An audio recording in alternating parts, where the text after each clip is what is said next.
नामापिते च मधुरं मधुरं स्वरूपं कर्मापिते च मधुरं मधुरा स्मृतिश्च बुद्धिं प्रबोधय प्रभो मधुबोधशक्तिं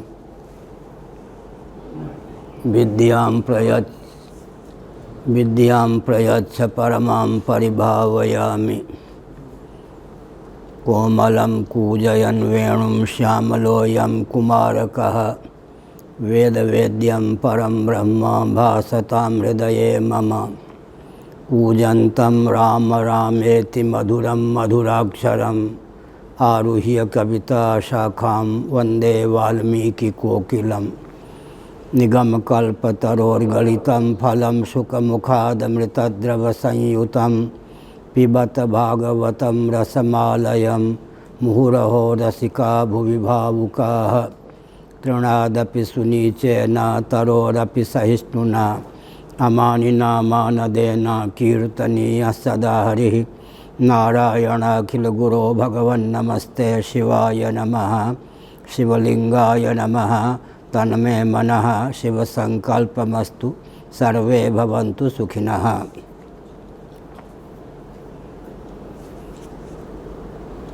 श्रीमद्भागवत षष्ठ स्कंध अध्याय 18 श्लोक 1 से 9 पर्यंत। श्री शुक उवाच कृष्णेस्तु पत्नी सवितुः सवित्रीं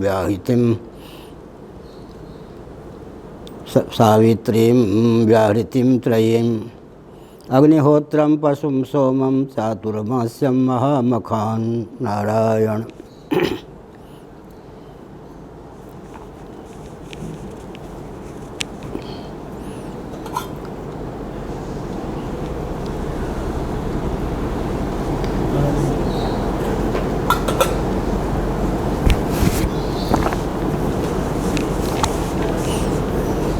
जैसा कि कल निरूपण चल रहा था, देश काल वस्तु ये जितने तत्व या पदार्थ हैं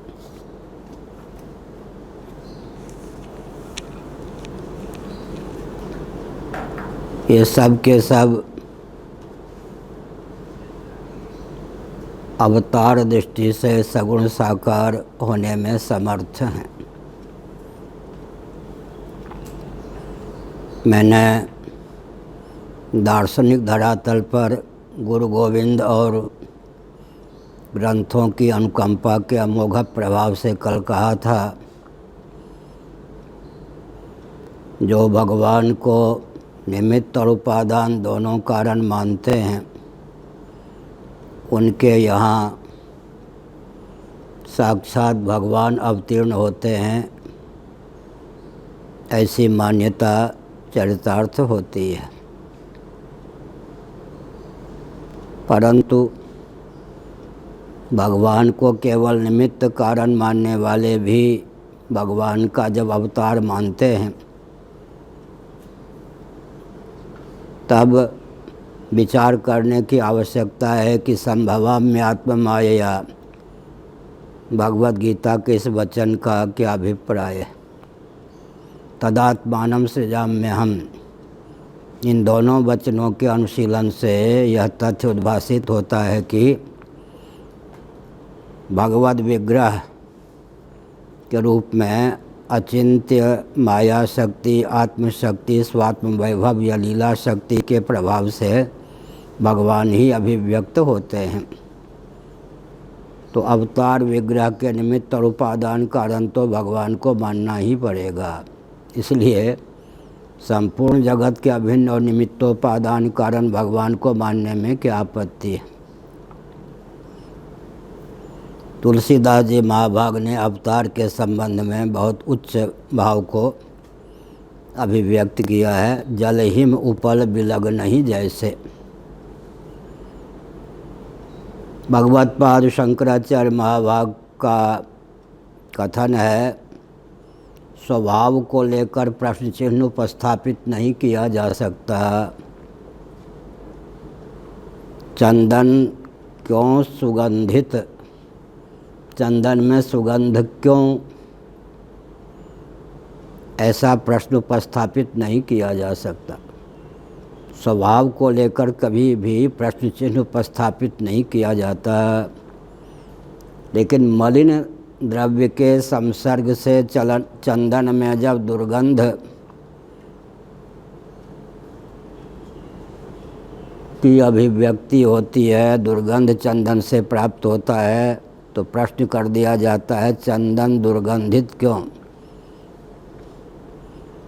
परंतु जब आगंतुक मालिन्य का अपनोदन कर दिया जाता है घर्षण आदि के द्वारा, तो चंदन में जो स्वतः सिद्ध स्वभाव सिद्ध सौरभ है उसकी अभिव्यक्ति हो जाती है। तो स्वभाव को लेकर प्रश्न चिन्ह उपस्थापित नहीं किया जा सकता। तो जल शीतल क्यों, ऐसा प्रश्न नहीं होता है, क्योंकि जल में स्वभावतः शैत्य है। परंतु वायु आदि के प्रभाव से जब जलगत शैत्य की प्रगल्भता हो जाती है, तब जल निसर्ग सिद्ध या स्वभाव सिद्ध अनागंतुक शैत्य की प्रगल्भता के फलस्वरूप हिम का रूप धारण कर लेता है। जल हिम उपल ओले पड़ते हैं, वो भी शीतल होते हैं, लेकिन जल ही विशेष परिस्थिति में उपल का रूप धारण कर लेता है। उपल हो हिम हो, इसका उपादान कारण तो साक्षात जल को ही मानना पड़ता है। और जलगत जो शैत्य है उसकी प्रगल्भता के फलस्वरूप जल ही उपल हिम का रूप धारण करता है। इसी प्रकार से भगवद विग्रह की अभिव्यक्ति में भगवत तत्व जो है वही उपादान कारण सिद्ध होता है। निमित्त कारण वो भी अवान्तर निमित्त कारण के रूप में हम अन्य किसी पदार्थ को मानते हैं, माया आदि को मानते हैं। इसलिए भगवत पाद शंकराचार्य महाभाग ने श्रुति के एक वचन को अपरोक्षानुभूति में समुद्रित करते हुए लिखा, तद्वत देहोपि चिन्मया। भगवान के श्री विग्रह को चिन्मय मानने में हमको संकोच है, लेकिन शंकराचार्य ने तो हमारे आपके शरीर के लिए भी कहा, तद्वत देहोपि चिन्मयः। मिट्टी को मृत्तिका कहते हैं। मिट्टी से समुद्भूत जो घट होता है वो मृण्मय होता है। यही उदाहरण भगवत पाद शंकराचार्य महाभाग ने दिया। इसका अर्थ क्या है? पंचभूतों के द्वार से चित धातु ही हमारे आपके शरीर के रूप में उल्लसित है। बस द्वार के रूप में हम पंचभूत को स्वीकार करते हैं, और वहाँ द्वार के रूप में विशुद्ध सत्वात्मिका माया को स्वीकार करते हैं। कार्योपाधिरयम् जीवः कारणोपाधिरीश्वरः। इस दृष्टि से विचार करें तो हमारे आपके शरीर के उपादान के रूप में भगवत तत्व ही उल्लसित हैं। तद्वत देहोपि चिन्मया। तेजोबिंदुपनिषद, वराहोपनिषद, महोपनिषद, अन्नपूर्णोपनिषद आदि का अनुशीलन करें तो एक तथ्य उद्भासित होता है। महायज्ञश्च यज्ञश्च ब्राह्मीयम क्रियते तनु मनुस्मृति का वचन है। भगवत पाद आदि शंकराचार्य महाभाग को यह वचन बहुत ही प्रिय था। अपने भाष्य में उन्होंने उद्धृत किया। हमारे पूज्य गुरुदेव धर्म सम्राट स्वनामधन्य श्री करपात्र महाभाग अपने प्रवचनों के माध्यम से प्रायः इस मनुस्मृति के वचन को अधिकतर समुद्धृत करते थे। महायज्ञश्च यज्ञश्च ब्राह्मीयम क्रियते तनु। महायज्ञों के द्वारा, यज्ञों के द्वारा, अंगन्यास के द्वारा, करन्यास के द्वारा, भूशुद्धि के द्वारा, भूत शुद्धि के द्वारा देहेंद्रिय प्राणांतःकरण में दिव्यता का आधान होता है या दिव्यता की अभिव्यक्ति होती है। शक्तिपात क्या है? शिव पुराण आदि में शक्तिपात का लक्षण दिया गया है। शक्तिपात के दो प्रभेद होते हैं।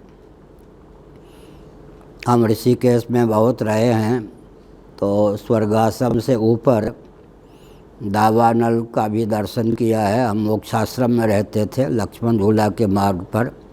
नैमिष का एक पवित्र संस्थान था वहाँ। तो दावानल में बाँस आपस में घिस जाते हैं वायु के योग से। वन में जो वृक्ष होते हैं उनकी शाखाएं वायु के योग से घिस जाएं, घर्षण के माध्यम से दावानल की अभिव्यक्ति होती है। एक शक्तिपात का यह स्वरूप है। अंतर्निहित अग्नि की परस्पर के संघर्षण से अभिव्यक्ति हो जाती है। और एक है कि बाहर से हम अग्नि का आधान कर देते हैं।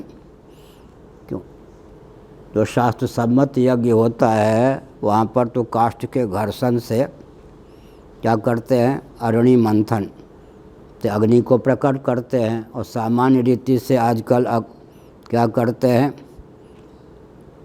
ईंधन से भोजन बनाना हो तो पृथक से बैच बॉक्स दिया सलाई का उपयोग करके घर्षण के माध्यम से आग को प्रकट करते हैं, उछवा देते हैं, नारियल के छिलके आदि के माध्यम से प्रज्वलित कर देते हैं। तो बाहर से शक्तिपात और अभ्यंतर शक्तिपात, अंतर्निहित जो शक्ति है उसको अभिव्यक्त करने में विलंब की संभावना है। तो गुरु लोग अपनी ओर से संकल्प के बल पर शिष्य के हृदय में शक्ति का उद्रेक कर देते हैं। शक्तिपात का एक स्वरूप। दूसरा, अगर कोई धर्म के मार्ग पर, भजन के मार्ग पर चलता है तो धीरे धीरे स्वतः ही उसके देहेंद्रीय प्राणांतःकरण में दिव्यता का संचार होता जाता है। तो अपने आप शक्ति का उद्भव हो जाता है, दिव्यता का उद्भव हो जाता है। यह भी शक्तिपात का एक स्वरूप है। तो हमने एक संकेत किया। क्या संकेत किया कि तेजो बिंदु उपनिषद, महोपनिषद, अन्नपूर्णोपनिषद, वराहोपनिषद, योग वासिष्ठ, त्रिपुरा रहस्य, इन सब का अध्ययन करें, अनुशीलन करें तो जगत क्या है, चिदाश्रित है, चिदविलास है, चिन्मय है और चिन्मात्र है। बीच में एक शब्द मैंने जानबूझ के छोड़ दिया, चिदविवर्त। जगत चिदाश्रित है, चिदविलास है। वेदांती बीच में एक शब्द और सन्निहित करते हैं, चिदविवर्त है। और अंत में चिन्मात्र है। जगत चिदाश्रित है। चित तत्व परमात्मा तत्व के समाश्रित ही जगत है। क्योंकि सत्ता चित्ता की अभिव्यक्ति जो नाम रूपात्मक जगत के माध्यम से है वो तो सच्चित की विद्यमानता के कारण ही है। यत्र यत्र मनो याति, जहाँ जहाँ मन जाता है वहीं वहीं भगवत तत्व का दर्शन होता है। तदात्मन्येव वशं नयेत्। भगवत गीता के 6ठे अध्याय के भाष्य में भगवत पाद शंकराचार्य महाभाग ने इस तथ्य को व्यक्त किया। सरस्वती रहस्योपनिषद के माध्यम से भी यह तथ्य अभिव्यक्त होता है। अंदर हो या बाहर, जहाँ जहाँ तत्वज्ञ की मनोवृत्ति जाती है वहीं वहीं वो क्या करते हैं, सच्चिदानंद को प्रकट कर लेते हैं। वहीं वहीं उनको समाधि की प्राप्ति हो जाती है। बाह्य समाधि, अभ्यंतर समाधि के भेद का वर्णन सरस्वती रहस्योपनिषद में है। और ये जो कश्मीरी शैवों के यहाँ इसकी बहुत महिमा है। तो किसी नाम रूप पर दृष्टि, मैंने घट पर हमारी दृष्टि गई तो घट है, घट की प्रतीति हो रही है, यह घट हमारे लिए प्रिय है। तो सत्ता चित्ता की अभिव्यक्ति तो हर वस्तु के माध्यम से हो जाती है, लेकिन प्रियता की अभिव्यक्ति सर्वत्र नहीं होती। जिसमें जिसकी अनुकूल या महत्व बुद्धि होती है उस वस्तु या व्यक्ति के माध्यम से उसको प्रियता की स्फूर्ति होती है। इसका मतलब जगत चिदाश्रित है। और अंत में तुलसीदास जगचिद विलास को बूझत बूझत बूझे। जगत क्या है, चिदविलास है, चिदविलास। लेकिन को अधिकारी बिरले होते हैं। बिरले बिरले पाइए माया त्यागी संत। को माने हर व्यक्ति नहीं, कोई कोई। शास्त्रों में कोई। बूझत एक बार नहीं, बूझत बूझत बूझे। समझते समझते समझ पाता है कि जगत चिदविलास है। पहले तो जगत को चातुर्भौतिक मानना चाहिए। न्याय वैशेषिक प्रस्थान के अनुसार, चार्वाक प्रस्थान के अनुसार जगत चातुर्भौतिक है। आकाश का अस्तित्व न स्वीकार करने पर भी चातुर्भौतिक है और आकाश का अस्तित्व स्वीकार करने पर भी चातुर्भौतिक है। आकाश का अस्तित्व स्वीकार करेंगे तो प्रत्यक्षातिरिक्त अनुमान आगम का आलंबन लेना पड़ेगा। देहात्मवादी जो चार्वाक होते हैं उनको तो अनुमान आदि से परहेज है, इसीलिए वो वायु तक मानते हैं, पृथ्वी जल तेज वायु। परंतु नैयायिक वैशेषिक आकाश का अस्तित्व तो मानते हैं, फिर भी वे परमाणु विभु द्रव्य के नहीं मानते, पृथ्वी जल तेज के और वायु के परमाणु ही मानते हैं। तो उनके यहाँ भी बृहद पृथ्वी आदि का जो हमको दर्शन होता है वो आरंभवाद की प्रक्रिया के अनुसार क्या सिद्ध करता है कि जगत चातुर्भौतिक है। एक भूत दूसरे भूत से मिले हुए से दिखते हैं, लेकिन उनके यहाँ तो पृथ्वी का कारण जल, जल का कारण तेज, तेज का कारण वायु सिद्ध नहीं है। फिर भी चातुर्भौतिक वो प्रपंच को मानते हैं, कहीं पृथ्वी, कहीं जल, कहीं तेज, कहीं वायु। वायु लोक में वायव्य शरीर की प्राप्ति होती है, आदित्य मंडल में तेजस शरीर की प्राप्ति होती है, वरुण लोक में वारुण शरीर की प्राप्ति होती है, मर्त्य लोक में पार्थिव शरीर की प्राप्ति होती है। हम सांख्य प्रस्थान के अनुसार, योग प्रस्थान के अनुसार, वेदांत प्रस्थान के अनुसार जगत पांच भौतिक है। पंचीकृत पंचभूतों के तारतम्य संघात से स्थूल शरीर और हमारे आपके स्थूल शरीर और बाह्य स्थूल जगत की अभिव्यक्ति निष्पत्ति मानते हैं, इसलिए जगत पांच भौतिक। अपंचीकृत पंचभूतों से वेदांती सूक्ष्म शरीर की उत्पत्ति निष्पत्ति मानते हैं, तो सूक्ष्म शरीर भी वेदांतियों के यहाँ क्या है, पांच भौतिक है। जगत को चिदविलास पहले नहीं समझ सकते, चिदाश्रित समझ सकते हैं, और अंत में चिदाश्रित भी समझना बहुत कठिन है, तो भूतों का विलास।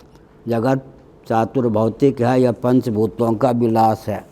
को बूझत फिर बूझत, अंत में जिनको प्रकृति मान्य है, माया मान्य है, सांख्यवादी प्रकृति मानते हैं, लेकिन ब्रह्म की शक्ति के रूप में उस प्रकृति को नहीं मानते, क्योंकि उनके यहाँ ईश्वर की स्वीकृति नहीं है। पुरुष भी स्वतंत्र है, प्रकृति भी स्वतंत्र है। पुरुष में स्वभाव सिद्ध भेद है, विभु होता हुआ भी पुरुष तत्व अवच्छेदक के बिना ही स्वतः पृथक पृथक है, असंख्य पुरुष है। कुछ गुरुदेव पढ़ा रहे थे तो उन्होंने कहा कि नाखून के अग्रभाग पर सांख्यादि प्रस्थान के अनुसार असंख्य पुरुष या जीव या आत्मा है। मुझे बड़ा विचित्र लगा। मैंने कहा एक पुरुष, एक जीव, एक आत्मा दूसरे को धक्का देने में समर्थ नहीं है क्या? तो खूब हंसे जैसे बच्चों की तोतली वाणी सुनकर माता पिता हंसते हैं। हमने कभी गुरुओं के सामने अज्ञान नहीं छिपाया। यहाँ भी व्यक्तित्व का व्यामोह हो जाए कि हम कोई प्रश्न कर देंगे, जिज्ञासा करेंगे तो लोगों की दृष्टि में अज्ञ सिद्ध हो जाएंगे, तो जीवन भर अज्ञता को पाले रखेंगे। गुरुओं के सामने भी अपने अज्ञान को छिपा लेना आत्महत्या है या नहीं, आत्मघात है या नहीं? हमने कभी अपने अज्ञान को छिपाया नहीं। बहुत विनम्रता पूर्वक जो समझ में बात नहीं आती थी पूछ देता था। महाराज बहुत प्रसन्न हुए। जब वो प्रसन्न होते थे तो थोड़े ऐसे ताली बजा देते थे, कहा सुनो सुनो मेरी बात गांठ बांध लो। व्यापक पदार्थ जगह नहीं छेकती है, व्यापक वस्तु जगह नहीं छेकती, व्यापक पदार्थ जगह नहीं छेकता है बात ठीक ही है। देशकृत परिच्छेद शून्य जो व्यापक तत्व है वो स्थान नहीं घेरता, यही विशेषता है। इसका हमने व्यवहार में बहुत लाभ उठाया। आजकल प्रायः देखा जाता है, हमारे यहाँ ऐसा बिल्कुल नहीं है। औरों के यहाँ होता है ये रहेंगे तो मैं नहीं रहूँगा, मैं रहूँगा तो ये नहीं रहेंगे। क्या इसका मतलब? ऐसा कहने वाले का हृदय बहुत संकीर्ण है। अरे व्यापक वस्तु जगह नहीं छेकती है ना।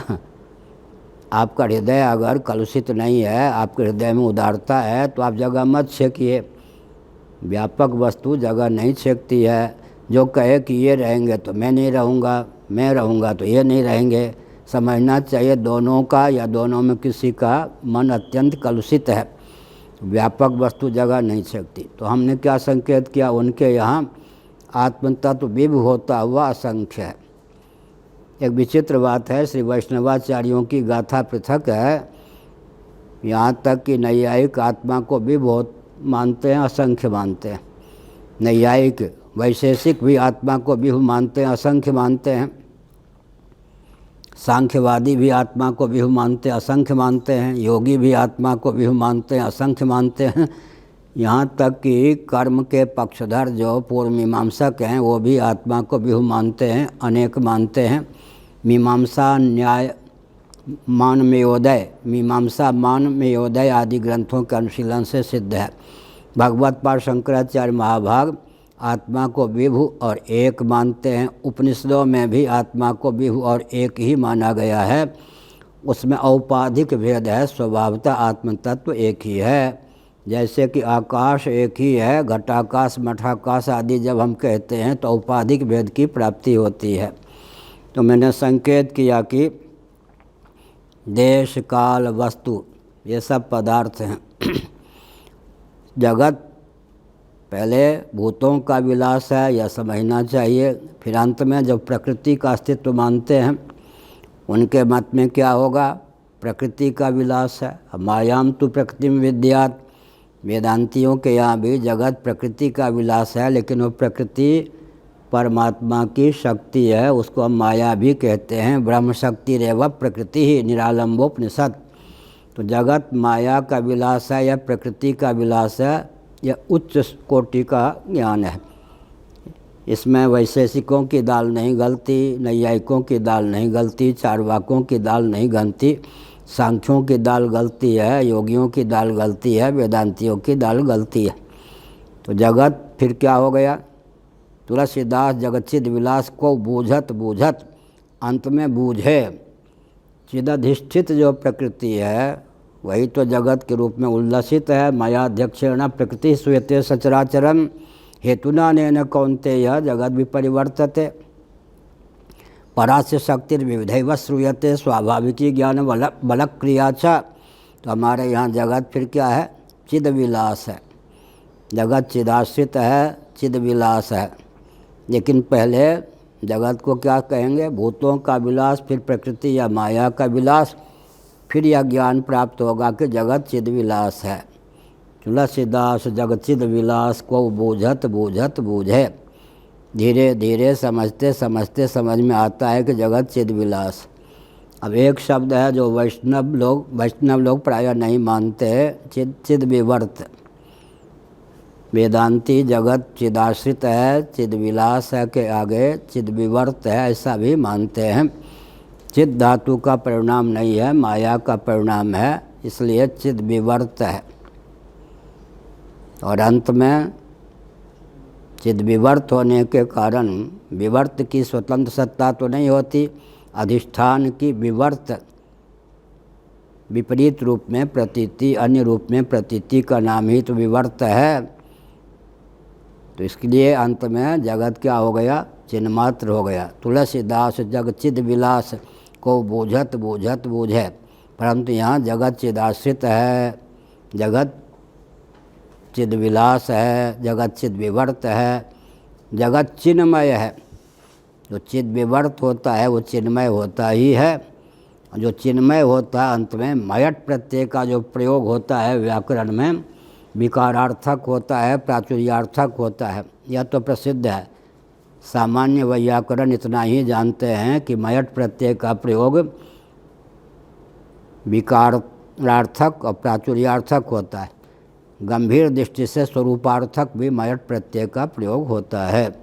प्रसंगानुसार मयट प्रत्यय का प्रयोग विकारार्थक, प्राचुर्यार्थक और स्वरूपार्थक होता है। जब हम मयट प्रत्यय का प्रयोग स्वरूपार्थक मानेंगे तो जगत चिन्ह मात्र होकर शेष रहेगा।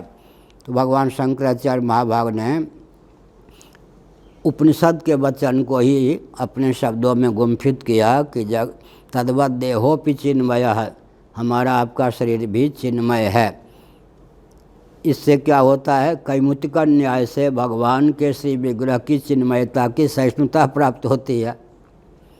तो हमारा आपका शरीर भी चिन्मय ही है, तब क्या कहना कि भगवान जो कि क्लेश कर्म विपाक आशय से सर्वथा परामृष्ट हैं, अविद्या काम कर्म के बिना ही, विद्या योग से निज इच्छा से, आविद्यक काम के बिना ही, अन्योन्याध्यास मूलक काम के बिना ही स्वेच्छा से अवतीर्ण होते हैं। निज इच्छा निर्मित तनु, निज इच्छा का अर्थ क्या होता है, निज माने निज जन, भक्तों की इच्छा से कभी भगवान अवतीर्ण होते हैं, कभी स्वयं अपनी इच्छा से अवतीर्ण हो जाते हैं। निज इच्छा निर्मित तनु माया गुण गोपार, इसका अर्थ क्या हुआ, भगवान का श्री विग्रह चिन्मय है, इसको मानने में हमें क्या आपत्ति है। प्रामाणिक दृष्टि से विचार करने पर हमारा आपका भी जो शरीर है वो चिन्मय ही सिद्ध होता है। तद्वत देहोपि चिन्मय, द्वार के रूप में क्या है, यहाँ पंचभूत है, भगवत विग्रह में द्वार के रूप में विशुद्ध सत्वात्मिका केवल प्रकृति या माया है, स्वात्म वैभव है, आत्मयोग है, कोई भी शब्द कह दें। भगवदीय स्वात्म वैभव शब्द का प्रयोग वल्लभाचार्य महाभाग अधिक करते हैं, आत्मयोग शब्द का प्रयोग श्रीमद् भागवत में आया ही है, किया गया है। इस प्रकार से तो हमने संकेत किया कि विचार करें तो जगत के रूप में सच्चिदानंद स्वरूप भगवत तत्व की ही अभिव्यक्ति है। इस ढंग से विचार करने पर शक्तिपात अपने आप पूर्ण हो जाता है। जब हम विचार करेंगे कि हमारा शरीर और ये दरी भी, चटाई भी, खटाई भी, मिठाई भी, सब कुछ क्या है, चिदाश्रित है। फिर ध्यान करते करते विचार करेंगे तो चिद्विलास है, फिर चिद्विवर्त है, चिन्मय है या चिन्मात्र है। तो जगत चिदाश्रित है, चिद्विलास है, अंत में चिन्मय मान लें, चिद और चिन्मात्र है। इस दृष्टि से विचार करने पर शक्तिपात है या नहीं, देहेंद्रीय प्राणांतकरण में दिव्यता का आधान हो जाता है। जिसका जो उपादान है उस वस्तु को, उस उपादान का कार्य समझने पर दिव्यता का संपादन हो गया या नहीं। घट को मृण्मय समझा, घट को मृण्मय समझा तो उपादान कारण का बोध भी हो गया या नहीं, मृण्मय। इसी प्रकार उपादान के उपादान के उपादान पर विचार करेंगे तो चरम उपादान कौन सिद्ध होगा, चिद धातु, चित तत्व, चिदात्म तत्व ही जगत का उपादान कारण सिद्ध होगा। तो हमारा आपका शरीर पंचभूतों के द्वार से क्या हो गया, चिन्मय हो गया। पंचभूतों के द्वार से भी चिद धातु ही शरीर के रूप में परिलक्षित। इसके लिए स्वप्नावस्था का अनुशीलन करना चाहिए। स्वप्नावस्था में जो हमारा आपका मन है, वेदांत प्रस्थान के अनुसार पहले विचार करते हैं। मन हमारा आपका भौतिक है, सांख्य प्रस्थान के अनुसार अभौतिक है, न्याय वैशेषिक के अनुसार भी हमारा आपका मन अभौतिक है, न भूत न भौतिक, स्वतंत्र अणुपरिमाण परिमित द्रव्य के रूप में नैयायिक मन को मानते हैं। सांख्यवादी अपंचीकृत पंचभूतों से सूक्ष्म कार्य की निष्पत्ति न मान करके सूक्ष्म जो पंचीकृत पंच महाभूत हैं वो पंचीकृत होकर स्थूल होकर तारतम्य संघात शरीर को बाह्य पार्थिव प्रपंच को अभिव्यक्त करते हैं। मन, ज्ञानेंद्रिय, कर्मेंद्रिय, अंतःकरण की अभिव्यक्ति में उनका उपयोग नहीं होता। वेदांत प्रस्थान के अनुसार, पैंगलोपनिषद के अनुसार हमारा आपका अंतःकरण भी भौतिक सिद्ध होता है, छांदोग्य श्रुति के अनुसार भी। तो स्वप्न प्रपंच पर विचार करें। स्वप्न प्रपंच में क्या होता है, आत्मचेतन से अधिष्ठित चेतित मन अर्धनिद्रित हो जाए, न पूरा जगा हो न पूरा सोवे, और ज्ञानेंद्रियाँ कर्मेंद्रियाँ सुप्त हो जाएं। ज्ञानेंद्रियों कर्मेंद्रियों के सुप्त हो जाने पर अर्धनिद्रित जो मन है वासना, अंतर्निहित संस्कार या वासना और निद्रा दोष के प्रभाव से समस्त ग्राह्य ग्राहक भाव के रूप में परिणत होता है। छांदोग्य श्रुति 8वें अध्याय में शांकर भाष्य जो सन्निहित है 8वें अध्याय पर, उसके अनुशीलन से यह तथ्य सिद्ध है। चरक संहिता आयुर्वेद का ग्रंथ है, उससे मैंने निद्रा दोष का समावेश कर दिया। स्वप्नावस्था में कर्मेंद्रियों ज्ञानेंद्रियों के सुप्त हो जाने पर, मन के अर्धनिद्रित रहने पर वासना की प्रगल्भता और निद्रा दोष के कारण आत्म चैतन्य से अधिष्ठित मन ही ग्राह्य ग्राहक भाव के रूप में परिणत होता है। स्वप्नावस्था का जो हमारा आपका शरीर होता है, स्वप्न टूट गया तो कहाँ चला जाता है? कोई राख खाक अवशेष बनता है? मन के अतिरिक्त कुछ बचता है क्या? मनोमय है। जैसे मनोराज्य का शरीर मनोमय होता है, तो स्वप्नावस्था का शरीर भी मनोमय है। उसमें दिव्यता है या नहीं? इस शरीर को तो सब के रूप में छोड़ना पड़ेगा। लेकिन स्वप्नावस्था का शरीर पूरा स्वप्न प्रपंच कहाँ चला जाता है? स्वप्न टूटने पर कोई अवशेष, मन के अतिरिक्त कोई अवशिष्ट नहीं, आत्मा और मन के अतिरिक्त कोई स्वप्न का पदार्थ शेष नहीं रहता। इसका मतलब आत्म चैतन्य से अधिष्ठित अर्धनिद्रित मन ही वासना की प्रगल्भता से स्वप्नावस्था में पृथ्वी, जल, तेज, वायु, आकाश और स्थावर जंगम शरीर का रूप धारण करता है। उसमें एक शरीर में हमारी अहम बुद्धि होती है। अरे आज स्वप्न में बहुत सुख मिला, आज स्वप्न में बहुत ही कष्ट मिला। हम शाहदरा में थे, हरपेक्स हो गया था, बहुत दर्द था, बहुत बेचैनी थी। दैवयोग से निद्रा आई, बाहर तो इतनी बेचैनी थी, हरपेक्स बीमारी। और निद्रा में क्या देखा, गरुड़ जी ने हमको अपनी पीठ पर बैठा लिया और वैकुंठ ले गए। इतना आनंद आया, इतना आनंद आया कि स्वप्न टूट जाने पर भी आध घंटे तक झूमते रहे। तो बहुत विचित्र स्थिति हुई। यहाँ हरपेक्स क्या इतना कष्ट, वहाँ स्वप्न में गरुड़ जी ने अपने पीठ पर बैठा लिया और हमको वैकुंठ तक ले गए। वैकुंठ का सारा दृश्य देखा, इतना आह्लाद, इतना आनंद।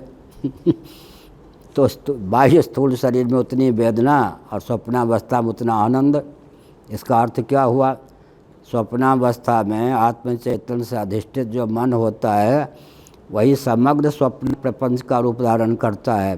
परोक्ष शैली में बोल रहा हूँ। अपरोक्ष शैली में हम आप ही मनोयोग से स्वप्नावस्था में न केवल स्थावर जंगम प्राणी शरीर के रूप में उल्लसित होते हैं, अपितु पृथ्वी, जल, तेज, वायु, आकाश के रूप में भी हम आप ही उल्लसित होते हैं।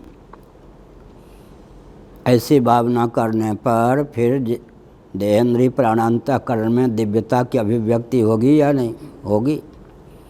हम चलाते थे नैमिषारण्य में, हमारे पास 32 साधक थे। लगभग आध घंटा नित्य अच्छे साधक को चुन करके और ये सब प्रशिक्षण देते थे, आध घंटा नित्य। तो हमने संकेत किया कि स्वप्नावस्था में जो एक शरीर है, अज्ञतावश सदा तद्भाव भाविता, उसी में हमारी आत्मबुद्धि होती है। और जिनको स्वप्नावस्था का रहस्य प्राप्त नहीं है, नींद टूट जाने पर भी ये नहीं समझ पाते कि स्वप्नावस्था में जितने स्थावर जंगम प्राणियों के शरीर थे वे ही नहीं, उनके उपादानभूत पृथ्वी, जल, तेज, वायु, आकाश भी हम ही बने थे। मनोयोग से आत्म चैतन्य ही स्वप्नावस्था में पृथ्वी, जल, तेज, वायु, आकाश, दिक्, काल, समस्त स्थावर जंगम प्राणी, उसमें जिसको हम अपना शरीर समझते हैं उसके रूप में भी उल्लसित विलसित होता है। तो यहाँ भी विचार करें तो जैसे योग से मन के द्वार से आत्म तत्व ही स्वप्न प्रपंच के रूप में उल्लसित होता है, ऐसे ही विद्धि माया मनोमयम। श्रीमद् भागवत के 11 स्कंद का वचन है, विद्धि माया मनोमयम। ईश्वर की सृष्टि की मायामयता मान्य है, जीव सृष्ट द्वैत प्रपंच की मनोमयता मान्य है। हमारे पास माया नहीं, हम कार्योपाधिक जीव हैं, तो हमारे पास माया के प्रतिनिधित्व के रूप में। मन, माया का प्रतिनिधित्व किसको प्राप्त है? माया का प्रतिनिधि कौन है? मन। हमारा स्वप्न मनोमय है, भगवान के पास माया है, हमारे पास मन है, लेकिन मन में भी बहुत भवन सामर्थ्य सन्निहित है। तादात्म्यापत्ति, जिसका हम चिंतन करते हैं तद्रूप मन हो जाता है मनोयोग से। तादात्म्यापत्ति ही सर्वसिद्धि का मूल है। योग दर्शन में विभूतिपाद है, एकादश स्कंद श्रीमद् भागवत में विभूतियों का वर्णन है। और सात्यायनी उपनिषद जो है उसमें बहुत से सूत्र ऐसे हैं जिनको योग दर्शन में उद्धृत किया गया। 192 सूत्र जो योग दर्शन में हैं उनमें अधिकांश सूत्र ज्यों के त्यों उपनिषदों में प्राप्त हैं। जिनको उपनिषदों का अध्ययन नहीं प्राप्त है वो समझते हैं कि ग्रंथकार की स्वतंत्र रचना वो है। उसमें बहुत से सूत्र तो हमारे पास हैं तो सीधे उपनिषदों से ज्यों के त्यों लिए गए। तो उपनिषदों में भी जो सिद्धियों का वर्णन है उसके मूल में क्या है? मन में बहुभवन सामर्थ्य संपन्न है तादात्म्यापत्ति के बल पर। एक बार मन घटाकार हुआ, दूसरी बार पटाकार हुआ, तीसरी बार स्त्री के आकार का हुआ, चौथी बार देवाकार हो गया। ऐसे ही फलाकार हुआ, पुष्पाकार हुआ, सबके संस्कार मन में जमा हो जाते हैं। तो अंत में क्या हुआ? एक एक वस्तु में तादात्म्यापत्ति। तो लाखों वस्तुओं में कालक्रम से मन की तादात्म्यापत्ति होती है, तद्रूपता होती है, वो सब संस्कार मन में सन्निहित हो जाते हैं। तो इस तादात्म्यापत्ति के बल पर मन में बहुभवन सामर्थ्य सिद्ध है। उस बहुभवन सामर्थ्य की आंशिक अभिव्यक्ति स्वप्नावस्था में होती है। एक बार पूज्य गुरुदेव एक बार संयोग सदा 2-3 दिन संयोग सदा घूम के आ रहे थे तो कार चलाने वाले सज्जन थे और मैं था आगे, महाराज पीछे की सीट पर बैठे थे। तो मैं महाराज की ओर ही, थोड़ी दूर की यात्रा थी 10 किलोमीटर की, तो महाराज की ओर ही मुख करके बैठा था। तो महाराज ने पूछा, हाँ बताओ, सिद्धि का रहस्य बताओ। हमने केवल एक वाक्य में सिद्धि का रहस्य बताया। बहुत प्रसन्न हुए, आशीर्वाद दिया उन्होंने। तो मन में बहुभवन सामर्थ्य है, इसका अर्थ क्या हुआ? हमने एक संकेत किया कि कल त्रिशिखी ब्राह्मणोपनिषद के अनुसार प्रतिपादन किया गया कि अगर हम किसी वस्तु को साकार नहीं मानते हैं तो अंत में वह वस्तु है, इसमें क्या प्रमाण? और चेतन है, इसमें क्या प्रमाण? चेतन हो और अभिव्यक्त ना हो, चेतन हो और अभिव्यक्त ना हो तो चेतन है, इसमें क्या प्रमाण? इसलिए अंत में जितने तत्व हैं सबको सगुण साकार भूमि में हम क्या समझते हैं? सगुण साकार भूमि में आकार युक्त, साकार माने आकार युक्त, रूप युक्त समझते हैं। यही तंत्र शास्त्र के उपनिषदों की, श्रीमद् भागवत आदि की विशेषता है। दर्शन शास्त्र को जो ठीक से नहीं समझेगा, दर्शन के जो सिद्धांत हैं वे ही सृष्टि के रूप में अभिव्यक्त हैं और वे ही इतिहास भी बनते हैं। यहाँ इतिहास का वर्णन है या अध्यात्म का वर्णन? बिल्कुल अध्यात्म है। दर्शन का सिद्धांत यहाँ पर इतिहास बन गया, ये कोई आख्यायिका नहीं, कल्पित नहीं। एक विचित्र बात है, देश के अधिदैव को, काल के अधिदैव को, वस्तु के अधिदैव को जन्म दे देना, लाला लाली बना देना, कितनी उत्कृष्ट बात है। इस अध्याय का अध्ययन करने पर रोंगटे खड़े हो जाते हैं कि हमारे पूर्वज कितने मर्मज्ञ थे कि वो देश के अवयव को, काल के अवयव को, वस्तु के अवयव को भी लाला लाली बेटा बेटी बनाने में समर्थ है। तो वो कितने उच्च कोटि के होंगे। जैसे अग्नि का वंश चलता है तो अंगिरा महर्षि अग्नि के ही तो अवतार माने जाते हैं ना। हमने सार्वभौम सनातन सिद्धांत नामक ग्रंथ में पुराणों का अनुशीलन करके अग्निवंश का सांगोपांग विस्तृत वर्णन किया है। सूर्य वंश का वर्णन मिल जाता है, चंद्रवंश का वर्णन मिल जाता है एकत्र, अग्निवंश का वर्णन एकत्र नहीं मिलता।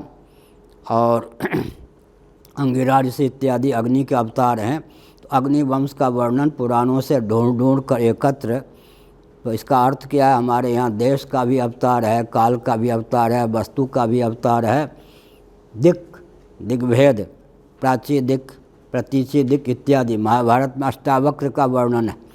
वहाँ दिक् की अधिष्ठात्री देवी सगुण साकार होकर विद्यमान है, कहीं रूपक नहीं है। ये सचमुच में दिक् के अधिष्ठात्री देव, काल के अधिष्ठात्री देव, वस्तु के अधिष्ठात्री देव अवतीर्ण होते हैं।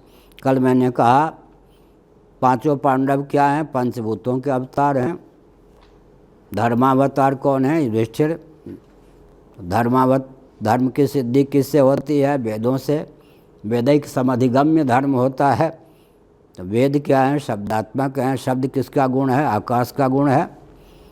आकाश के अधिदैवी धर्मराज युधिष्ठिर के रूप में धर्मावतार माने जाते हैं, धर्मराज युधिष्ठिर के रूप में व्यक्त हैं। वायु के अवतार भीमसेन नहीं, वायुनंदन उनको कहते ही हैं। तो वायु के अधिदैव किसके रूप में व्यक्त हैं? भीमसेन के रूप में। इंद्र तेज के देवता हैं, विद्युत के देवता का नाम इंद्र है।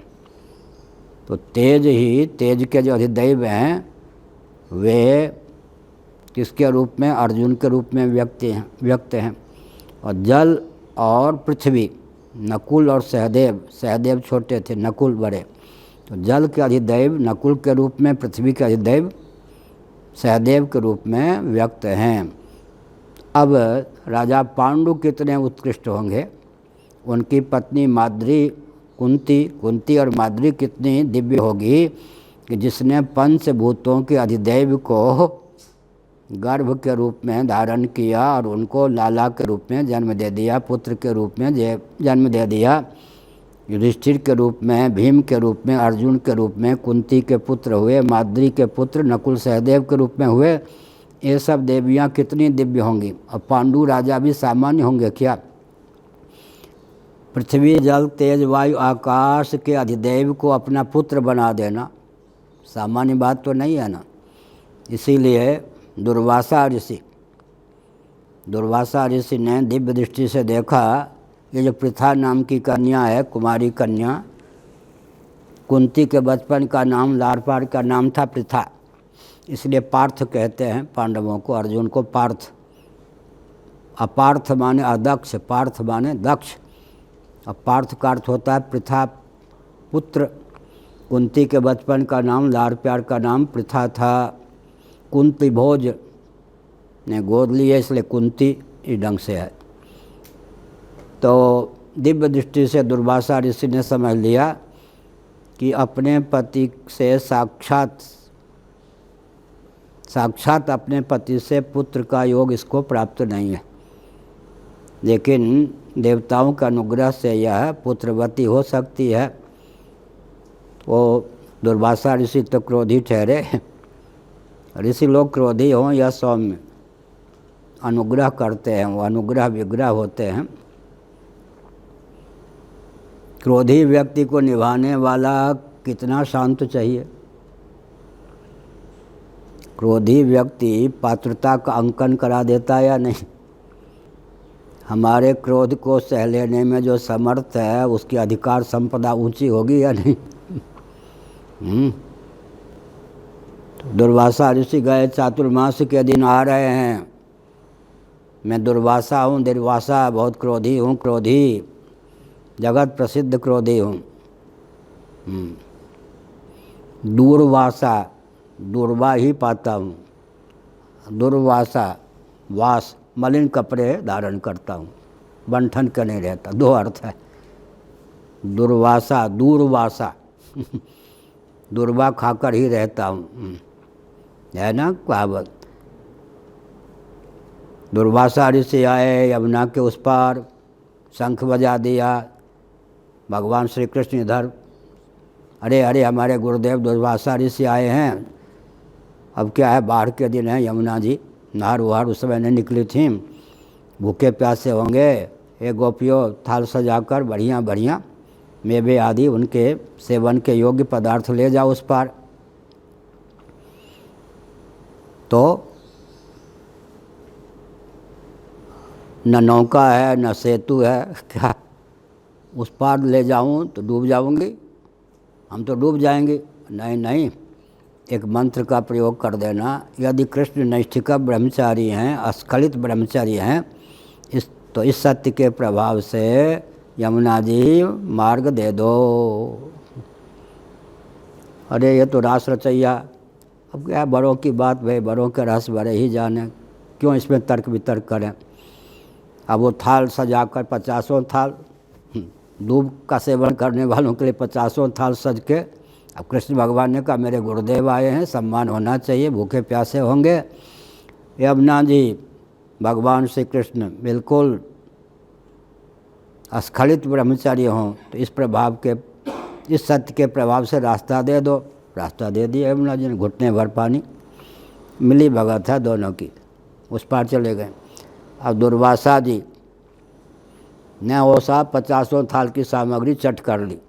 गोपियाँ ने कहा नाम है दुर्वासा, दूरबा का ही आसन करते हैं, भोजन करते हैं।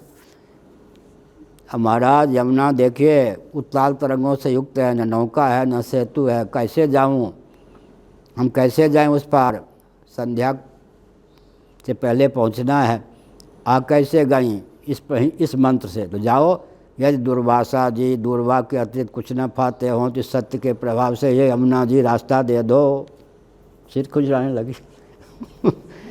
हाँ वो भृगु जी थे। 50 थाल की सामग्री चट कर गए, और दूरबा का दूरबा ही, आसन के नाम पे दुर्वासा ही। भाई बड़ों की बात है, हम लोग क्या समझें।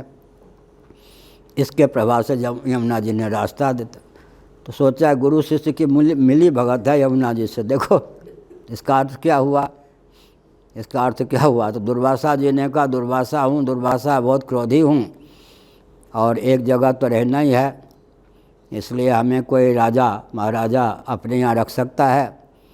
तब ने कहा महाराज किसको मरना है, सांप से जलना है, एक दिन में 10 बार आप कुपित होते हैं, ये फिर इतने दिन चौमासे के आपको निभाना बड़ा कठिन है, क्षमा कीजिए। कुंती भोज ने कहा महाराज बहुत कृपा है, बिल्कुल। अरे मैं दुर्वासा हूँ, सांप देने में बड़ा समर्थ हूँ, चोरी चढ़ी ही रहती है, आँख लालई। हाँ महाराज कोई बात नहीं, किसके बल पर कह रहे हो। अरे मेरे यहाँ लाडली प्यारी बेटी है ना पृथा, वो सेवा करेगी, किसी प्रकार की त्रुटि क्रोध का अवसर नहीं देगी। सुनो सुनो, वो सेवा करेगी, लेकिन शर्त यह है कि बाहर से नहीं अंदर से भी झुंझला गई तो मैं शाप दे दूंगा, तुम्हारे कुल को भस्म कर दूंगा। बड़ी विकट बात है। बाहर से कोई मुस्कुराता है, अंदर से किससे पाला पड़ गया क्या। एक संत ने कहा 10 मिनट मुझे समय चाहिए, यहीं की घटना है। वो हाथ फैला फैला के 1.25 घंटे बोलते रह गए, बहादुरी वीर, ऐसे में जेल में गया, ऐसे में जेल में रहा, ऐसे दुश्मनी हो गई। अब हम चुपचाप सुन रहे थे, सोच रहे थे कि हमको कम से कम पढ़ने लिखने का समय ये देंगे या नहीं। तो नहीं, मन में भी अगर झुंझला गई तो मैं अंतर्यामी हूँ, फिर भी शाप दे दूंगा। महाराज मन में भी विकृति नहीं आएगी क्या। मैंने क्या उठाया, सामान्य बात है कि आकाश के अधिदेव को पुत्र बना लेना, वायु के अधिदेव को पुत्र बना लेना, तेज के अधिदेव को पुत्र बना लेना सामान्य खेल है क्या। कुंती नागलोक से संबद्ध थी, नागलोक से संबद्ध थी, नाग कन्या एक प्रकार से थी। उसके जीवन में कितना संयम होगा, कितना धैर्य होगा। दुर्वासा ऋषि भी क्या करते थे, संत अगर सेवा में कोई अपनी आदत से नहीं, सामने वाले को कृतार्थ करने की भावना से कष्ट भी दें, संत की सेवा में कष्ट भी हो तो समझना चाहिए वरदान है, कुछ हमको देंगे ही क्या। अच्छा तो खीर बनाओ। हाँ महाराज।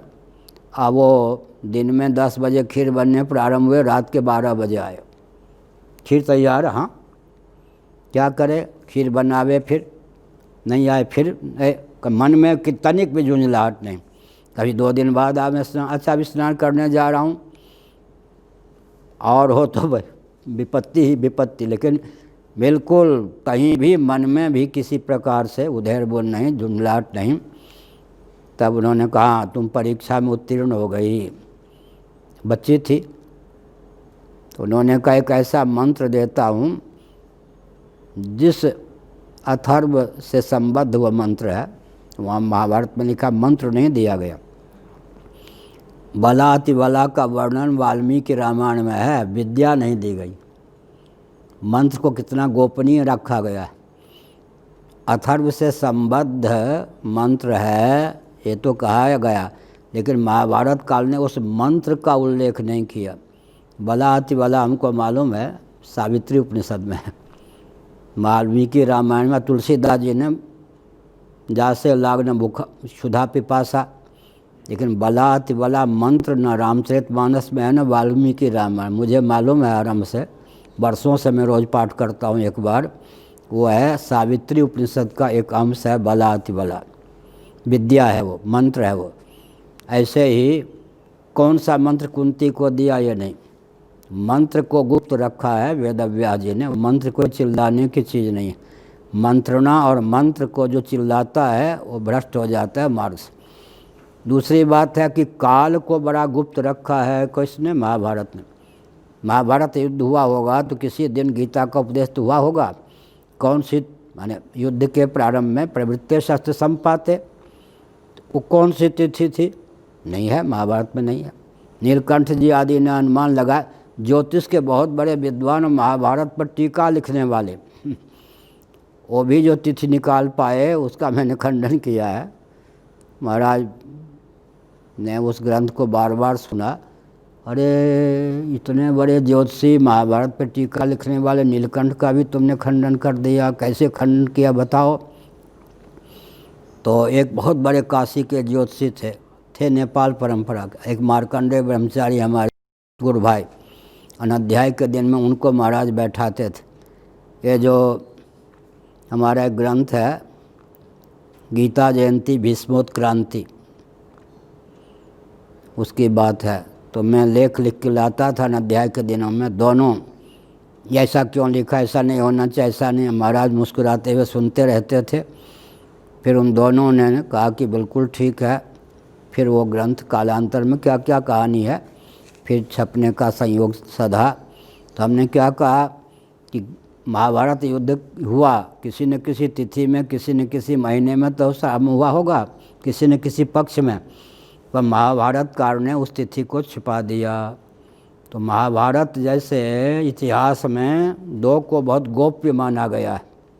गोपनीय किसको, मंत्र को और काल को। काल माने किस तिथि में कौन सी घटना घटी, इस काल को भी गुप्त रखा है। महाभारत युद्ध हुआ ऐतिह्य तथ्य है। अब गीता जयंती मनाते हैं मार्गशीर्ष शीर्ष शुक्ल एकादशी, कैसे निकालते हैं, कैसे कितने पापड़, रात के 2:30 बजे तक 6 महीने हमने परिश्रम किया है, तब जाकर वो तिथि निकाल पाने में समर्थ हुए। ज्योतिष का ग्रंथ और क्या क्या देख के बहुत रात के 2:30 बजे तक हमने परिश्रम किया वृंदावन में, तब जाके वो ग्रंथ पूरा हुआ। तो हमने एक संकेत किया, तो मंत्र को गुप्त रखा गया। कुंती देवी कालांतर में उसी मंत्र के प्रभाव से उन्होंने क्या किया, धर्मराज युधिष्ठिर को, भीमसेन को, अर्जुन को जन्म दिया। जब पांडु जी चिंतित थे कि पुत्र कैसे हो,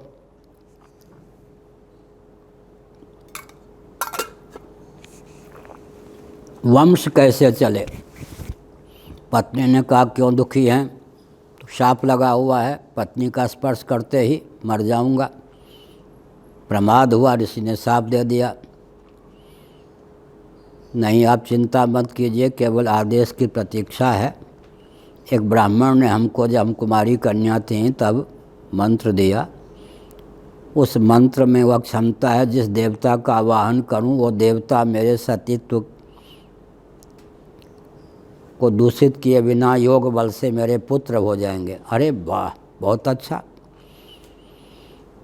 तो मेरी आज्ञा है, मेरी भावना है कि जब धर्म ही मेरे साक्षात पुत्र होंगे तब तो धर्मराज की स्थापना करेंगे ही। आई एम एक्सीडेंटल हिंदू, इससे क्या होगा जी, आई एम एक्सीडेंटल हिंदू। गर्भाधान संस्कार होता था। हम एक उदाहरण दिया करते हैं, बहुत 73-74 से जंग आदि कालू से दोषों से विनिर्मुक्त लोहा को गुरुत्व युक्त चुंबक का सानिध्य सुलभ होता है तो लोहा सर्वतोभावेन चुंबक की ओर समाकृष्ट होता है, दृष्टांत है। ऐसे ही जिन जीवों में जन्म लेने की योग्यता है, उन जीवों को जिनके माध्यम से जन्म लेना है, भविष्यत गति से जननी जनक जो होने वाले हैं, उनकी क्षमता के अनुरूप ही जन्म होता है। माने वो जो माता पिता होने वाले हैं, उनकी क्षमता के अनुसार उसी स्तर के जीव समाकृष्ट होते हैं।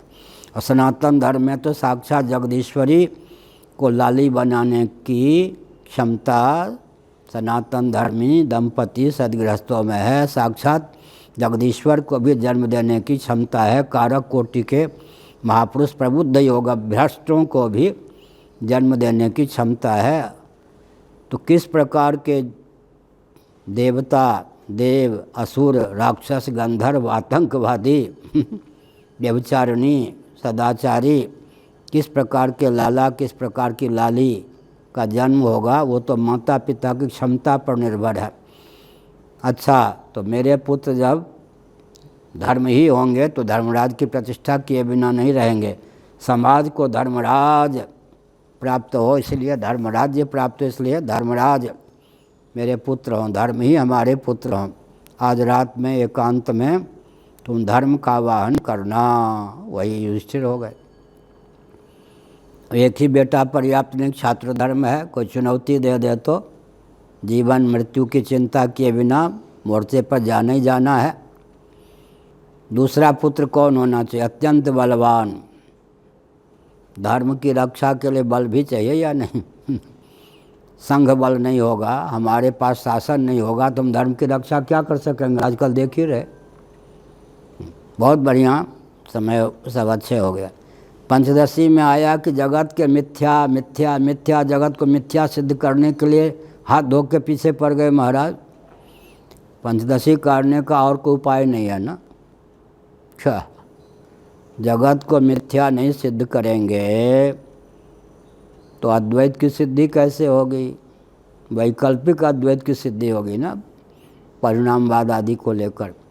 श्रुति ने जो जगत को मिथ्या सिद्ध किया है, उसी शैली में जगत को मिथ्या सिद्ध किए बिना सदद्वैत, चिदद्वैत, आनंदाद्वैत की सिद्धि कैसे होगी? पंचदशी में कितने प्रकरण हैं? 15। पहला प्रकरण तो भूमिका रूप है, लेकिन प्रधानता की दृष्टि से क्या है? विवेक, दीप, आनंद नाम है ना अध्याय के। सत प्रधान 5, चित प्रधान 5, आनंद प्रधान 5।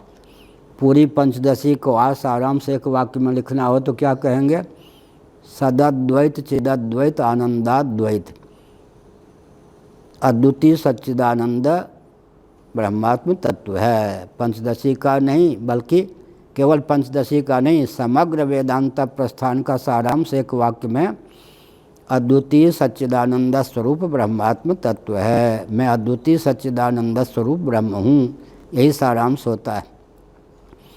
दूसरा पुत्र कैसा होना चाहिए? अत्यंत बलवान। वो कौन हो सकते हैं? वायु। वायु देवता का वाहन करो। 2 ही पुत्र पर्याप्त नहीं, एक और होना चाहिए। तीसरा पुत्र मन में सोचा कौन हो सकता है? किसको तीसरा पुत्र बनाऊं? देवराज इंद्र को। नर ऋषि भावापन्न, नर ऋषि भावापन्न, नर भावापन्न देवराज इंद्र को पुत्र बनाऊं। तो एक बहुत विचित्र बात है, देवराज इंद्र को कोई पुत्र बनाना चाहेगा, विष्णु भगवान को कोई पुत्र बनाना चाहेगा, तब तो कहने क्या, देवराज इंद्र भी अगर किसी का पुत्र होंगे तो सामान्य माँ के गर्भ से उत्पन्न होंगे क्या? सामान्य पिता के द्वारा उत्पन्न होंगे क्या?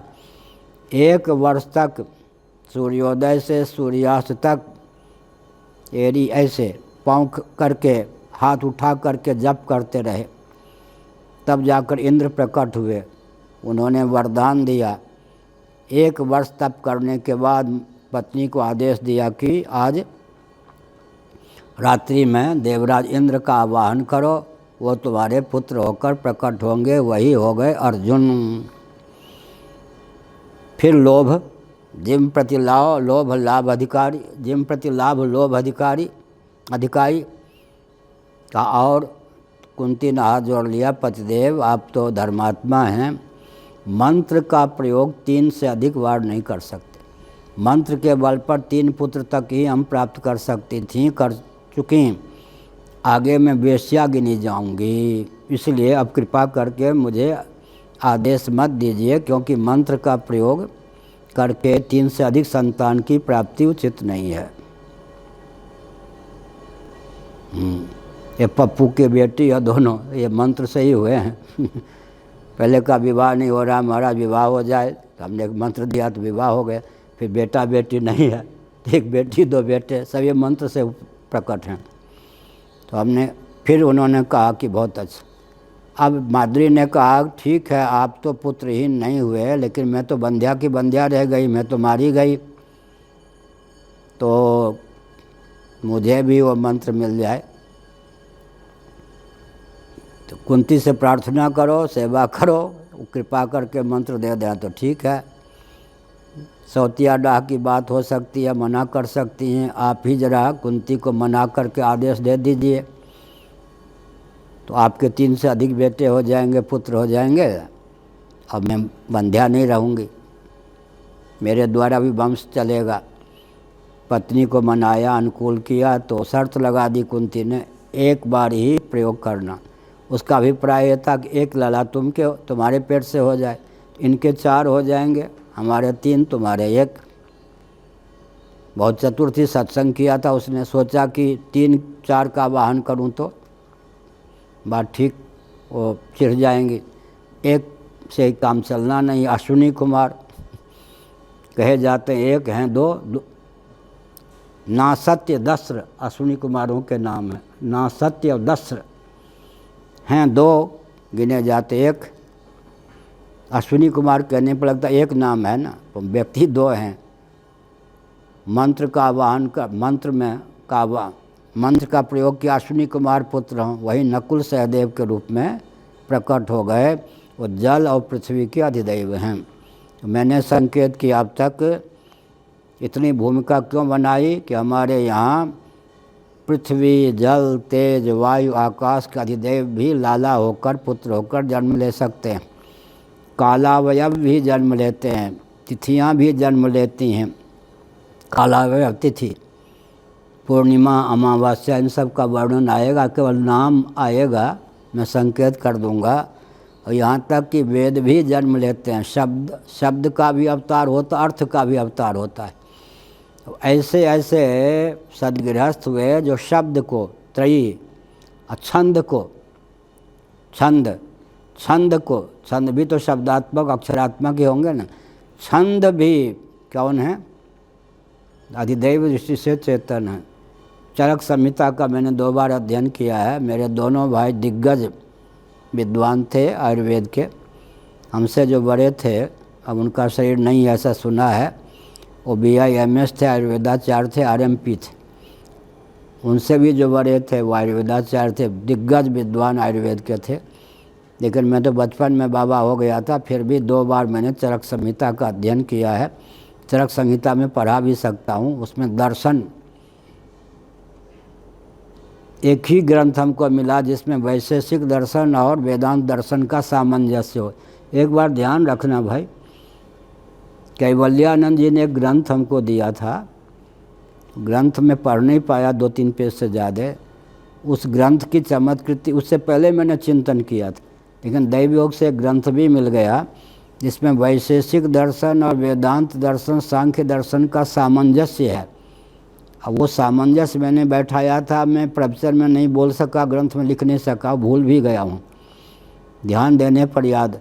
लेकिन वो ग्रंथ ही फिर किसी ने दिया, 2-3 पेज पढ़ा, तो अपने पास एक ग्रंथ है, वैशेषिक दर्शन, न्याय दर्शन के पदार्थ, परमाणुवाद, उसको सांख्य दर्शन और वेदांत दर्शन के तत्वों से तालमेल बैठा है। वो केवल चरक संहिता की देन है, क्योंकि योग दर्शन के रचयिता भी, व्याकरण की दृष्टि से भाष्य के रचयिता भी, इधर आयुर्वेद के रचयिता भी एक ही मनीषी हुए हैं।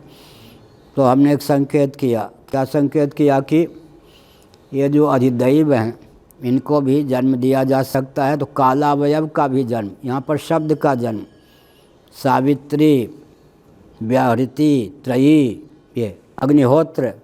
अब यज्ञ में जो सामग्री है, पशु, बेटे का नाम पशु। आजकल कोई कह दे पशु, गाली देंगे, यहाँ बेटे का नाम पशु रखा। माने यज्ञ में जो जो सामग्री प्रयुक्त होती, अग्नि, अग्नि भी कालावयव है। अग्नि के द्वारा काल की सिद्धि होती है, चंद्रमा के द्वारा काल की सिद्धि होती है, और सूर्य के द्वारा काल की सिद्धि होती है। नक्षत्रों के द्वारा, तारागणों के द्वारा भी काल की सिद्धि होती है। तारा नक्षत्रों का अंतर्भाव कर लेते हैं, चंद्रमा में अग्नि का अंतर्भाव कर लेते हैं, सूर्य में विशेष रूप से कालावयव ये माने जाते हैं सूर्य और चंद्र। चंद्रमास और सौरमास, सौरमास और चंद्रमास, ये ज्योतिष का अभिप्राय है। तो मैंने इतनी भूमिका इसलिए प्रस्तुत की, जो भी तत्व हैं वो सगुण साकार रूप में हमको परिलक्षित हो सकते हैं। क्या? इसलिए हमारे यहाँ अवतार कौन है? ये प्रकृति के अवतार हैं या नहीं? भगवती आदि, दुर्गा आदि कौन है? निशेष देवगण शक्ति समूह मूर्तियाँ। प्रकृति कोई सगुण साकार पदार्थ तो नहीं है। पंचभूत की भी जो जननी है प्रकृति, जब आकाश भी निरूप है, वायु भी निरूप है, तो प्रकृति तो निरूप है, लेकिन अधिष्ठात्री देवी जब जगदम्बा के रूप में व्यक्त हो जाती हैं, तब क्या हुआ? सगुण साकार है या नहीं? जितने निर्गुण निराकार भी, सगुण निराकार भी। निर्गुण निराकार जिन तत्वों का वर्णन है, सगुण निराकार के रूप में जिन तत्वों का वर्णन है, काल को हम सगुण निराकार ही कहेंगे। देश को, देश पृथ्वी आदि लेंगे तो सगुण साकार भी कुछ है, सगुण निराकार भी है। जब हम वायु को कहेंगे, आकाश को देश कहेंगे, तो उसके बाद फिर कभी धारा चली। तो इसका मतलब देश, काल, वस्तु, अधिभूत, अध्यात्म, अधिदैव, सब का सगुण साकार स्वरूप प्रकट हो सकता है। लेकिन प्रकट करने वाले ये रूपक नहीं है, इतिहास है। हमारे ऋषि मुनि कितने उच्च कोटि के होंगे। प्रजापति नाम है ना कश्यप जी का, वामन भगवान को प्रकट किया, अमुक को प्रकट किया। इसका मतलब क्या है? ऋषि मुनि कितने उच्च कोटि के रहे होंगे कि कालावयव को, देशावयव को और छंद के अवयव को भी उन्होंने, विशेष विशेष छंद को भी पुत्र के रूप में, किसी को पुत्री के रूप में जन्म दिया। तो मैं एक संकेत करके वक्तव्य को विराम देता हूँ।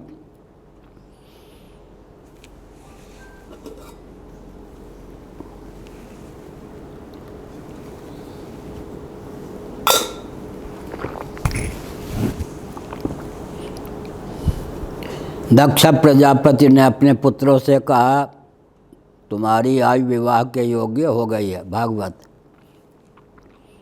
आज अगर कोई पिता कहे, बिना कहे ही नष्ट होते हैं, तो फिर भी कह दे कि बेटा अब तुम्हारी शादी होनी है, तो कुछ नाई के पास जाएगा, कम से कम बाल की कटनी ऐसी छटनी कर दो कि लगे बढ़िया। धोबी के पास भी जाएगा, और क्या क्या ड्रेकलिन, ये सब क्या क्या करेगा, कंघा उंघा तेल और क्या क्या इत्र इत्यादि लेगा। बेटा से कहा, पुत्र से कहा कि तुम्हारी विवाह की आयु हो गई है, विवाह की तैयारी होनी चाहिए। कहाँ गए? पश्चिम समुद्र की ओर तप करने। लो, ये सनातन धर्म। सिनेमा घर नहीं गए, अश्लील उपन्यास पढ़ने नहीं गए, सिनेमा के एक्टर एक्ट्रेस से संपर्क करने नहीं गए। कहाँ चले गए? पश्चिम समुद्र की ओर तप करने। ये सब कह चुके हैं कथा। विवाह के योग्य बल और वेग प्राप्त होना, क्योंकि वंश परंपरा चलाने के लिए पत्नी का जो स्तर होगा उस ढंग से तो संतान की उत्पत्ति होगी, और मेरा जो स्तर होगा, उन्होंने सोचा हमारा जो स्तर होगा, जीवन में बल और वेग उत्पन्न करने के लिए। बहुत विचित्र बात, आजकल व्यक्ति को समझ में आएगा। बेटा अब तुम्हारे विवाह की तैयारी, शादी की तैयारी होनी है, वो जाएगा तप करने, वो हमारे यहाँ आएगा अध्यात्म सीखने या सिनेमा घर में जाएगा। ऐसे दक्ष प्रजापति को सृष्टि के आरंभ में जनसंख्या बढ़ाने की बात होती है। आजकल तो किसको किसको चिंता है। उस दिन अर्थशास्त्री लोग कह रहे थे ना, जनसंख्या बहुत बढ़ रही, जनसंख्या बहुत बढ़ रही। कौन कौन कह रहे थे? उस समय जनसंख्या बढ़ाने की आवश्यकता होती है, तो दक्ष प्रजापति ने तप करना प्रारंभ कर दिया। उत्तम संतान की प्राप्ति के लिए तप चाहिए ना, तपों में मैंने उदाहरण बहुत अच्छा दिया। गुरु ये जंग आदि कालु से दोषों से विनिर्मुक्त लोहा को गुरुत्व युक्त चुंबक का जब सम्मुख और सानुकूल संयोग प्राप्त होता है तो लोहा सर्वतोभावेन चुंबक की ओर समाकृष्ट होता है। दक्ष प्रजापति तप करने चले गए। तप करने के बाद में प्रसन्न होकर भगवान विष्णु आ गए। भगवान विष्णु आ गए तो इतने ये गदगद थे कि स्तुति भी नहीं कर सके। भाव अहंकार के कारण नहीं, प्रेम विह्वलता के कारण वाणी अवरुद्ध हो गई। भगवान ने जो एक वाक्य कहा है इसी भागवत में, उससे बहुत प्रेरणा मिलती है। जो मेरा संकल्प है उस संकल्प की पूर्ति के लिए ही तुमने तप किया है, तुम्हारा तप व्यर्थ कैसे जाएगा। सर्वे भवन्तु सुखिनः, और क्या है, सर्वभूतिते रताः, सर्वेषां मंगलम भूयात्, सर्वे सन्तु निरामयाः। सबके हित की भावना से कोई तप करेगा, उसका तप कोई विघ्न बाधा से युक्त होगा। भगवान का जो संकल्प है तदनुकूल ही जो तप करेगा उसके जीवन में तो सिद्धि मिलेगी, असफलता का कोई प्रश्न नहीं। तो मैं एकांत में रोते रोते अभी मुस्कुरा यूँ देता हूँ कि मेरा कोई संकल्प ऐसा तो नहीं है कि करोड़पति बन जाऊँ, लखपति बन जाऊँ। मेरा जितना संकल्प है चाहे मानसरोवर तक लेने का है। अभी तो हमारी त्योरी चढ़ी हुई है, मानसरोवर कैसे मिलेगा। श्रोता लोग सुन रहे होंगे, सोचेंगे बाबा मानसरोवर हजारों एकड़ भूमि पर चीन ने कब्जा किया है, पीछे हट जाता फिर आगे आ जाता, इधर पीछे हट गया उधर से फिर दबोच देता है। चीन की कुटिल गति, बहुत बढ़िया लिखा तुलसीदास जी ने। यद्यपि सलिल समान, सर्प जो होता है सरोवर में तैरने वाला, सलिल समान भी हो तो टेढ़े ही चलेगा। धरती पर चले तो धरती समतल भी, लेकिन सर्प की चाल टेढ़ी होगी ही। इसी प्रकार प्रेम की चाल टेढ़ी होती है। अहिरिव प्रेम की चाल टेढ़ी होती है, कूटनीतिज्ञों की चाल टेढ़ी होती है। गजपति जी सुन ही रहे होंगे, प्रेम की चाल भी टेढ़ी होती है और कुटी जितने होते हैं कूटनीति के मरवग, उनकी चाल हमेशा टेढ़ी होती है।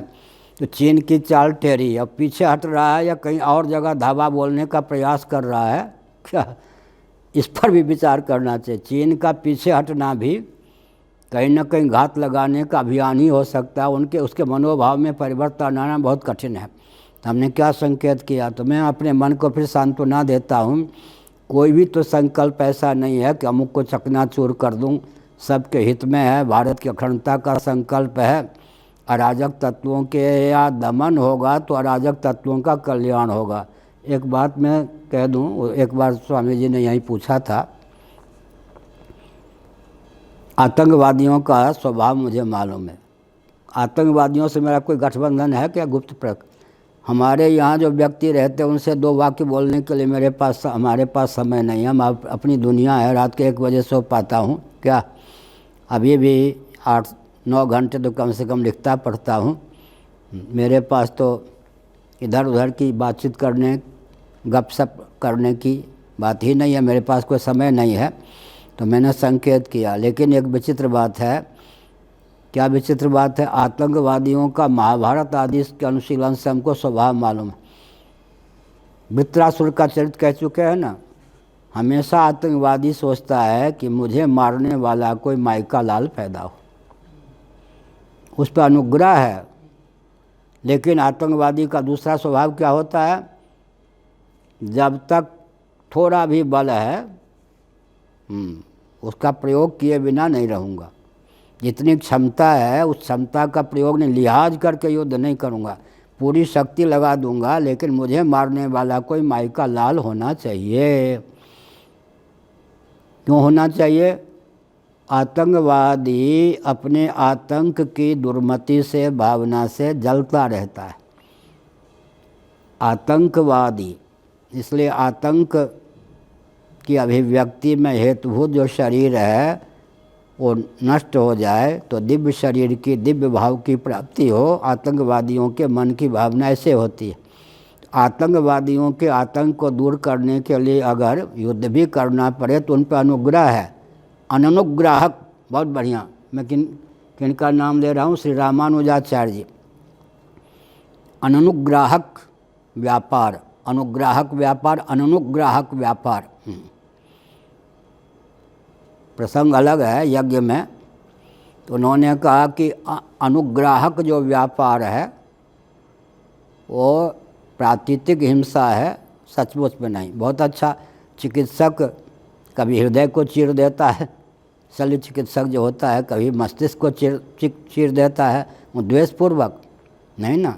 अनुग्राहक व्यापार, अनुग्राहक व्यापार के रूप में जिस हिंसा की गणना है वो हिंसा नहीं होता, अनुग्राहक जो व्यापार है उसी का नाम हिंसा है।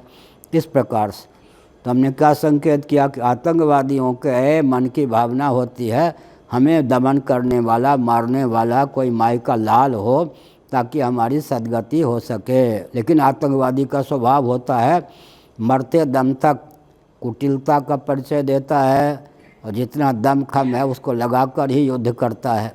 तो मैंने संकेत किया कि भगवान का जो संकल्प है सर्वभूत हिते रता की भावना से भावित संतों का भी वही संकल्प होता है।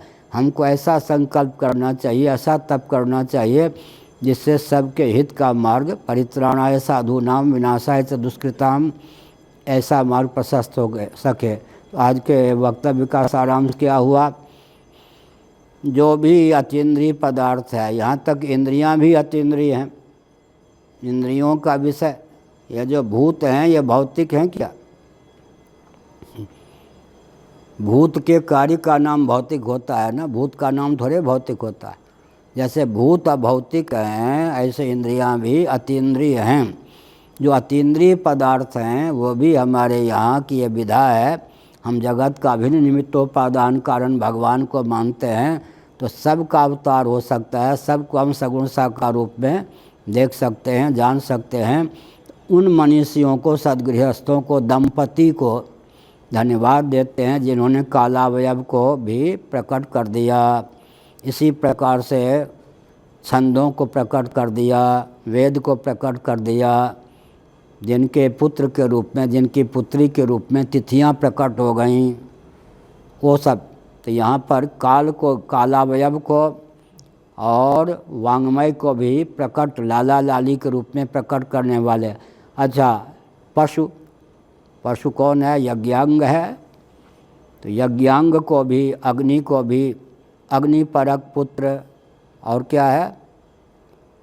यज्ञांग, यज्ञ में जिनका जिनका गुप्त या प्रकट प्रयोग होता है, गोघृत आदि चाहिए या नहीं, उन सब के अधिदैव को जन्म देने में समर्थ हुए ऋषि लोग। उनकी पत्नियां कितनी दिव्य होंगी, वो कितने दिव्य होंगे, इस तथ्य को अभिव्यक्त करने के लिए अध्याय है। श्री राम जय राम, जय जय राम। धर्म की अधर्म का प्राणियों में, विश्व का, गौ माता की, गोहत्या, भारत, सर्वभूत हृदय धर्म सम्राट स्वामी श्री करपात्री जी महाराज की, श्री जगन्नाथ महाप्रभु की, श्री बलभद्र महाप्रभु की, भगवती सुभद्रा देवी की। हर हर। मशीन तो चल नहीं रही अग्नि, ठीक।